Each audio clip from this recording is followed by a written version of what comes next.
رب العالمين الصلاة والسلام على أشرف الأنبياء وعلى آله وصحبه أجمعين. فقد قال الله تعالى في كلامه المجيد والفرقان الحميد: أعوذ بالله من الشيطان الرجيم، بسم الله الرحمن الرحيم، اقرأ باسم ربك الذي خلق، صدق الله العظيم وصدق النبي الكريم।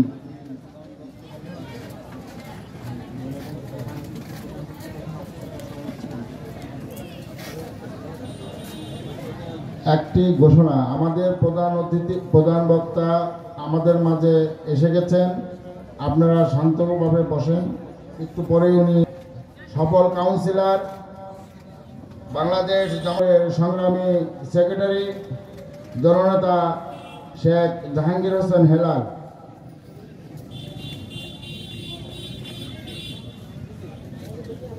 বাংলাদেশ জামাত ইসলামী 21 নম্বর ওয়ার্ডের সংগ্রামী আমির জনাব নূর হোসেন বাবুল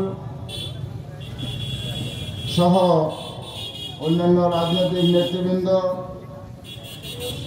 সাংবাদিক,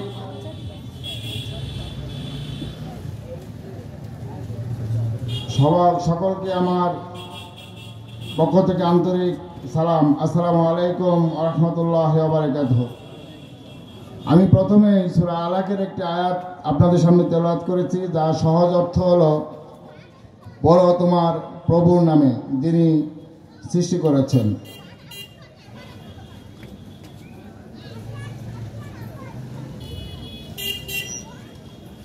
আমরা যখন অপসংস্কৃতিতে সকলে ডুবেছিলাম, তখন আমাদের কয়েকজনের সম্মিলিত চেষ্টা মাধ্যমে আমরা শামসুল হুদা পাঠাগার প্রতিষ্ঠা করেছি।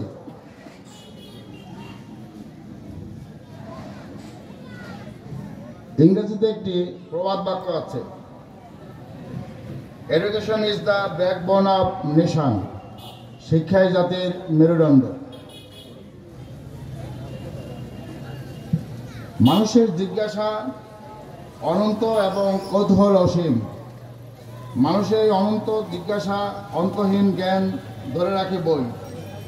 একটি পাঠাগার হলো সাহিত্য, ইতিহাস, ধর্ম, দর্শন, বিজ্ঞানের এক বিশাল সংগ্রহশালা। পাঠাগারের বইয়ের ভাণ্ডারে সঞ্চিত হয়ে আছে মানব সভ্যতার শত শত বছরের ইতিহাসের হৃদয় স্পন্দন। পাঠাগার একটি জাতির বিকাশ উন্নতির মানদণ্ড।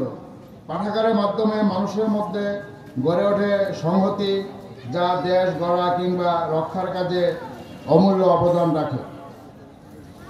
আমাদের মতো অনুন্নয়নশীল দেশে পাঠাগারের উপকারিতা উন্নত দেশগুলির চেয়ে অনেক বেশি, কারণ মৌলিক চাহিদা মেটাতে আমরা হিমশিম খাই।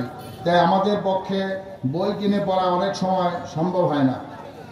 গণতন্ত্রের সাফল্যে পাঠাগারের ভূমিকা গণমাধ্যমের চেয়ে কোনো অংশে কম নয়। এই পাঠাগার সকলের জন্য উন্মুক্ত। এখানে কোনো ধর্মীয় সাম্প্রদায়িকতা, কোনো হিংসাত্মক রাজনীতি, এখানে নেই কোনো ভেদাভেদ, নেই হানাহানি, কলহ। এই পাঠাগারের মাধ্যমে আমরা সবাই মিলেমিশে এক পরিবার হয়ে থাকবো বলে আমি মনে করি সমাজ ও জাতির মর্যাদাবোধের উন্নয়নে সকলের উচিত নিয়মিত পাঠাগারে উপস্থিত হয়ে কোরআন, হাদিস, ইসলামী সাহিত্য, ইসলামী উপন্যাস পড়ে পরিবার, সমাজ ও দেশ গড়ার সহায়ক রাজনীতির জ্ঞানার্জন করা। একটি পরিবার, সমাজ ও রাষ্ট্রের রূপরেখা বদলে দিতে পারে একটি সমৃদ্ধ পাঠাগার ও পাঠাগারে থাকা মূল্যবান বইগুলো। পরিশেষে আমি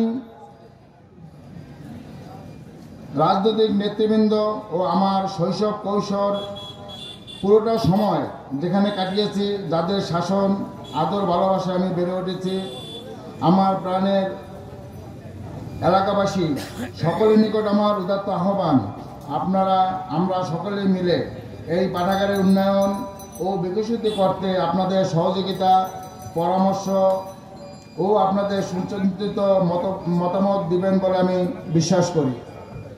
সর্বশেষে এই পাঠাগারের উদ্যোগে আয়োজিত প্রথম তাফসীরুল কোরআন মাহফিলে সফল করতে যে যারা রাত দিন অক্লান্ত পরিশ্রম করেছেন, যারা আর্থিক সহযোগিতা করেছেন, বুদ্ধি পরামর্শ দিয়েছেন,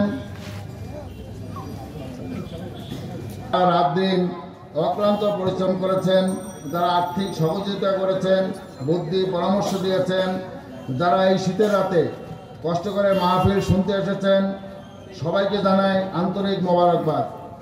মহান আল্লাহর নিকট দোয়া করি, মহান রব এই মাহফিল যেন কিয়ামতের দিন আমাদের সকলের নাজাতের ওসিলা হয়ে যায়। আল্লাহ হাফেজ। আসসালামু আলাইকুম ওয়া রাহমাতুল্লাহি ওয়া বারাকাতুহু।